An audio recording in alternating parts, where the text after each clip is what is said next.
우리가 너무 또 어려운 용어들만 하면은 많이 힘들어 하시는 분들도 계시니까. 그렇죠. 예. 그러면 조금 오늘은 기초적인 거. 기초적인 거. 압류가 뭐예요? 압류요.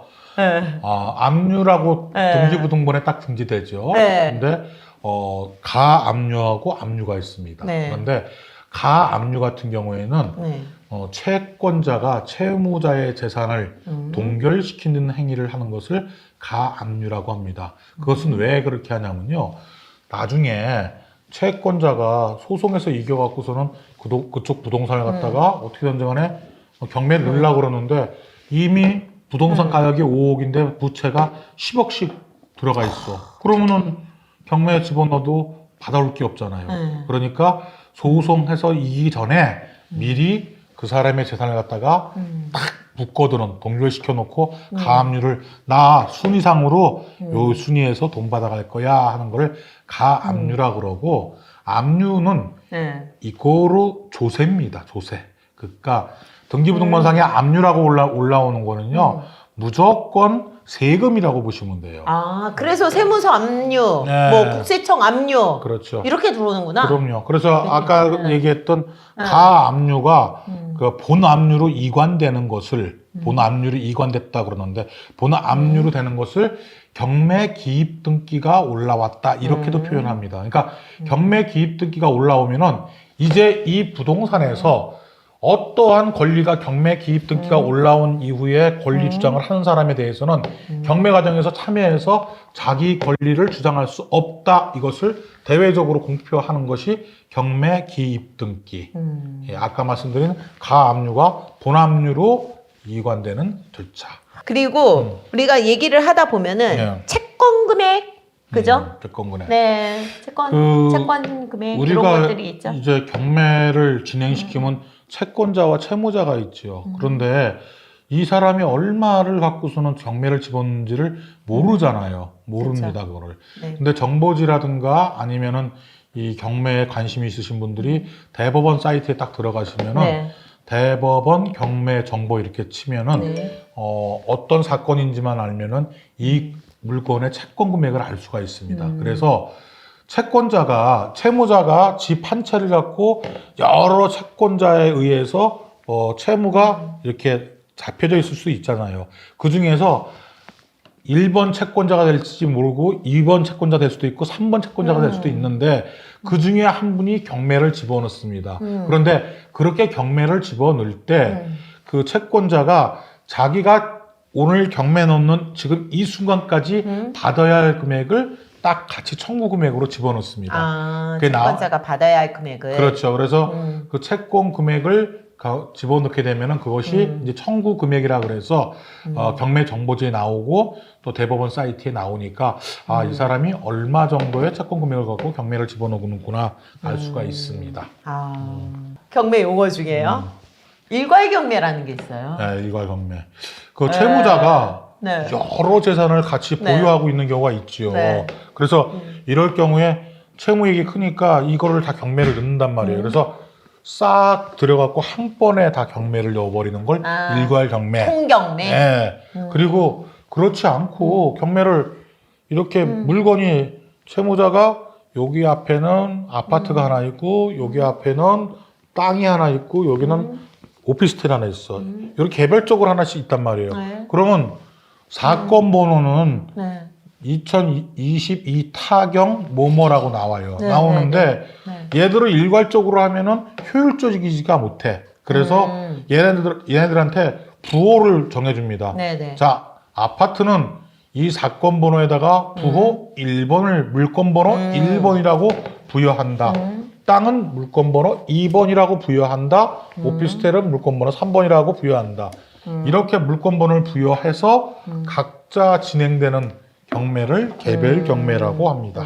그러면 대표님 일괄 경매가 하나로 들어가잖아요. 네. 그러면 그 사건 번호에 다른 것들이 이렇게 통으로 경매가 들어가잖아요. 네. 그러면 얘를 통으로 다 받아야 되는 거예요? 그렇죠. 그러니까 이런 경우죠. 집 한 채가 구분 소유권이 돼가 응. 빌라를 지어 올리다가 이 빌라가 경매가 넘어가. 그렇지. 근데 이게 한 호실 한 호실 팔다가는 뭐가 서로가 안 될 것 같아. 그치. 싸울 것 같아. 그래서 통으로 하겠다. 법원이 이제 통으로 매토실 외에 몇 개. 그래갖고 통으로 이제 집어넣는 경우가 있죠. 그러면 이제 통으로 일반. 받은 사람이 네. 얘를 뭐 다 임대를 한다든지 그렇죠. 다시 분양을 한다든지 그렇죠. 이렇게 찢어질 수 있게. 네. 자, 개별, 경매. 그다음에 일괄 경매. 그렇죠. 예. 그리고 이제 우리 또 가장 많이 듣는 얘기들이 매각 기일, 매각기일. 경매 기일. 경매기일. 예. 뭐 요런 얘기들 네. 많이 듣거든요. 네. 예. 여러분들이 직접 법원 가서 경매 참여해서 낙찰 받는 그날을 매각기일이라고 합니다. 뭐 그 매각기일 날짜 여러분들 낙찰 딱 받으면은 뭐 여러분들이 낙찰자인 줄 아시죠? 그거 아닙니다. 법원은 딱 그분에게 네. 이런 호칭을 합니다. 최고가 매수인. 최고가 매수인. 네, 이렇게 네. 호칭을 합니다. 네. 무슨 얘기냐면은 지금 많은 분들이 이 네. 입찰에 응했고 내가 얼마에 사겠다라고 그 가격을 제시를 했는데 그 중에서 최고가로 매수 응찰을 했다. 그래서 그 최고가 매수인으로 명칭을 하고 이 분이 일주일이 지나야지만이 법원에서 허가 결정을 해줍니다. 그래서 그 허가 결정이 나고 나면은 그때 이제 호칭이 낙찰자라는 호칭으로 바뀌게 됩니다. 아, 첫날에 낙찰자가 아니구나. 네, 최고가 매수인이 되는 겁니다. 그날 내가 낙찰 받아가지고서는 내가 1등이야 이래갖고서 내가 낙찰자야 이러면 안 되겠네요. 일주일 동안 낙찰된 사람이 이러저러한 조건들이 부합하게 받았는지, 즉 이런 거 있어요. 전에 낙찰 받은 사람이 또 받았어. 그때 돈 안 내고. 이런 경우 무효. 미성년자가 와갖고 낙찰 받았어. 무효. 채무자가 와갖고 돈 안 갚고 지가 낙찰 받아버렸어. 무효. 이런 것들에 대해서 일주일 정도의 법원에서 한번 볼 수 있는 시간을 검토해 볼 수 있는 시간을 갖습니다. 그래서 그 시간이 끝나야지만이 낙찰자라는 호칭을 부여합니다. 순위가 있는데 그 순위에 따라서 뭐 선순위 그런 것도 있고. 그리고 이렇게 차순위 신고가 있는데 차순위 신고는 뭐 이런 겁니다. 지금 내가 낙찰을 딱 받고 나도 어떤 사람이 낙찰을 받긴 받았습니다. 먼저 받았는데 나도 이 물건을 절대절명에 받아야 할 기구한 운명에 놓여 있는 사람이에요. 그런데 내가 제 가격을 최고가를 못 써갖고 차순위자가 됐어요. 2등한 거네. 네, 너무 아쉬운 거예요. 이 사람 입장에서. 너무 아쉬우니까 야, 이거를 어떻게 하든지 간에 내가 좀 바꾸는 싶은데 혹시 앞에 1등한 사람이 돈을 안 낸다면은 못 낸다면은 내가 받겠다라고 신고하는 제도는 없을까? 그래서 만들어진 제도가 차순위 매수 신고라는 제도예요. 근데 아무한테나 그 신고할 수 있는 권리를 주는 것은 아니고 1등한 사람이 있지요. 그 1등한 사람과 보증금, 입찰 보증금은 10분의 1만 갖고 가잖아요. 10분의 1만큼 그 아래로 내려간 그 간격 가운데 있는 사람. 너무 많이 벌어진 사람은 안 되고 보증금 내에 들어가서 차순위가 된 사람. 그 사람이 만약에 신고를 한다면은 이 사람에게 차순위 권리를 줍니다. 그러면 차순위 권리자는 자기가 입찰 보증금 낸 입찰 보증금을 법원에다 맡기고 이 최고가 매수인이 대금을 냈는지 안 냈는지 다 확인을 한 다음에 대금 기일까지 납부를 안 하면은 즉시 납부를 하고 이 차순위가 그 물건을 가져갈 수 있게 되는 겁니다. 차순위 매수 신고는 낙찰자, 일주일 후에 낙찰자가 되시는 분이 진행을 안 했을 때 너무 큰 차이가 아닌 보증금 10% 내에서 10% 안에 내에서 계신 분이 그 다음으로 받을 수 있는 만약에 그런 신고되네. 예비 합격자네. 예비 합격자 등록 낙찰자가 돈을 안 내면 내가 내겠다. 그거입니다. 등록금 안 내면 저 합격 가능해요. 이런 예비 합격자. 예비 합격자. 그거구나. 수능 본 지가 언젠데 그걸 다 기억하시네. 이제 애가 수능 볼 때가 돼갔고요. 그리고 이제 경매가 다시 이렇게 또 나오고를 부르는 이름이 또 있나요? 아니면은 있죠. 두 가지로 나뉘면 되는데 경매는 한 번 진행됐다가 유찰이 되면은 일정 퍼센테이지로 떨어집니다. 그렇죠. 떨어지죠. 어떤 법원은 20%, 어떤 네. 법원은 30%씩 떨어지는데 네. 이렇게 유찰이 돼서 한 번씩 떨어져서 네. 다시 경매가 나오는 것은 네. 신경매라고 합니다. 그러니까 100%였는데 아무도 낙찰받는 사람이 없어. 그래서 한 달 후에 다시 경매가 진행됐어. 네. 그때는 80% 진행됐죠. 그렇게 진행되는 것을 신경매. 그리고 신경매. 또 한 가지가 있는 것은 네. 자 80%까지 내려갔는데 누군가가 네. 85%의 낙찰을 받아갔습니다. 네. 가갖고 대금 기일까지 지정이 됐습니다. 한 달 후에. 네네. 그런데 그 대금 기일에까지 돈을 납부하지 못했어요. 네. 그러면은 다시 경매를 해야겠지요. 네. 그러면 이럴 경우에는 재경매. 아, 그러니까 재경매는 누군가가 낙찰을 받았던 적이 있는 거네. 그래서 재경매가 진행됐을 경우에는 특별 매각 조건으로 법원에서는 이런 실수 다시 하지 마라 라는 차원에서 보증금을 10%가 아닌 20%로 올립니다. 네, 그런 법칙이 있기 때문에. 재혼인가요? 재혼은 원래 돈 많이 갖고 가야 되는 거예요. 그렇지 않고는 재혼 잘 안 돼요. 자, 재경매. 요거는 낙찰이 한 번이 이루어졌던 거. 그렇죠. 이뤘던 경매가 돈을 납부하지 않아서 다시 경매 나오는 걸 재경매. 근데 그 다음은 20%. 20%. 그렇죠. 역시. 보증금을 최저 금액의 20% 갖고 와야 됩니다. 역시 재혼은 돈 많이. 돈 많아야 재혼할 확률이 큽니다. 높다. 어릴 때는 마음만 갖고도 결혼하잖아요. 사랑 하나만 갖고도 결혼하는데 나이 들어서 재혼하려면 재혼 안 한다고요. 과잉 경매 가겠습니다. 과잉 경매. 예. 네. 과잉 경매는 이런 겁니다. 네. 과잉 얼굴을 과하게 고치던지. 과하게 고치는 것인데. 네. 과잉 경매라고 하는 것은요. 민사집행법 124조에 있는데 이런 거 있죠. 돈 10만 원 빌려주고서는 그 사람 다 줘. 집, 전답, 오피스텔 3개 있는 거 다 경매 집어넣어버려. 그런 사람들 있어요. 너무하다, 무식하게 진짜. 일과 경매로 집어넣는 사람이 있습니다. 그래서 그렇게 집어넣었을 경우에 그 법원에서 보면은 이거는 너무 과잉이다. 하나만 경매 넣어도 되는데 돈 10만 원 때문에 3개씩 집어넣느냐 해서 과잉 경매일 경우에는 하나만 지정하고 나머지 것들은 경매를 진행하지 않는 걸로. 직권으로? 직권으로. 네. 과잉 경매라고 합니다, 그걸. 자, 대표님. 네. 과잉이 있으면은 네. 그 반대도 있을 거 아니에요? 그렇죠, 없는 반대 것도 있죠. 있을 거 아니에요? 그렇죠, 있죠. 많으면? 채권자 입장에서 봤을 때, 채무자 입장에서 봤을 때, 이제는 아까는 채무자 입장에서 건방지게 지가 10만 원뿐이 받을 게 없는데 채권자 이 계산 저 계산 다 전부 다 경매 넣는 케이스 과잉 경매라고 얘기했고요. 네. 무잉여라는 게 있습니다. 무잉여. 예, 채권자가 저 맨 끝에 있어요. 그러니까 1번 채권자가 한 5억 근저당권 설정되어 있고 2번 채권자가 한 5억, 3번도 한 5억, 내가 한 5억 있어요. 그러면 자기는 낙찰 금액이 20억이 돼야 자기 채권을 시작해요. 받을 수 있는데. 예, 그런데 집 시세가 2억짜리 뿐이 안 돼. 그러면 경매가 진행돼서 돈 받아갈 게 있냐고. 없죠.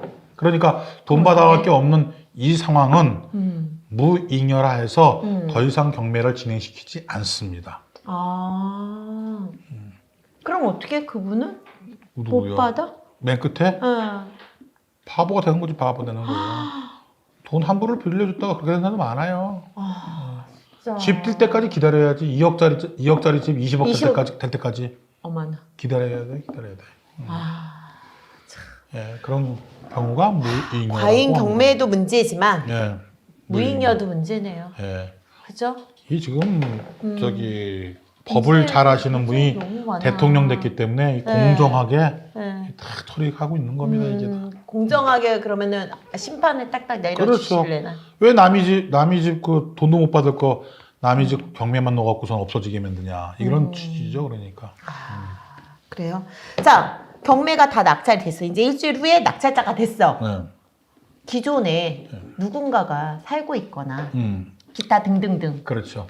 소유권 이전 등기가 완료되고 나서 소유권 이전 등기가 완료됐으니까 이제 내 집이 됐죠. 근데 그쵸. 이제 가서 그 사람 보고 나가라고 한다면은 그 거주하고 있는 사람이 쉽게 안 나가죠, 사실.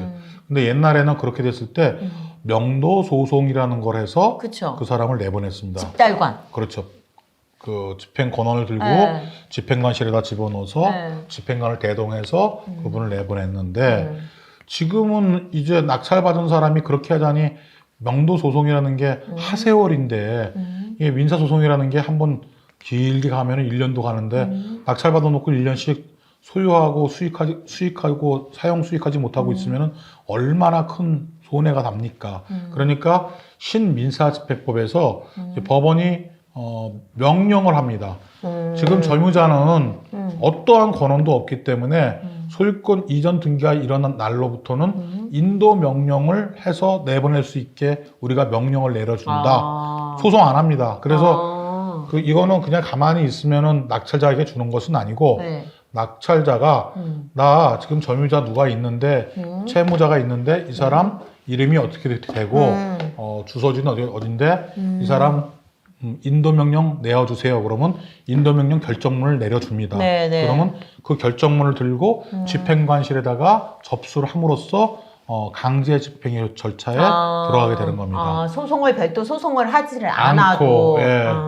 그래서 거기에 들어가 있는 사람이 이제 임차인 네. 같은 경우나 경우일 경우에는 네. 임차 보증금을 또 받아야 나가지 않습니까? 그쵸. 그러니까 네.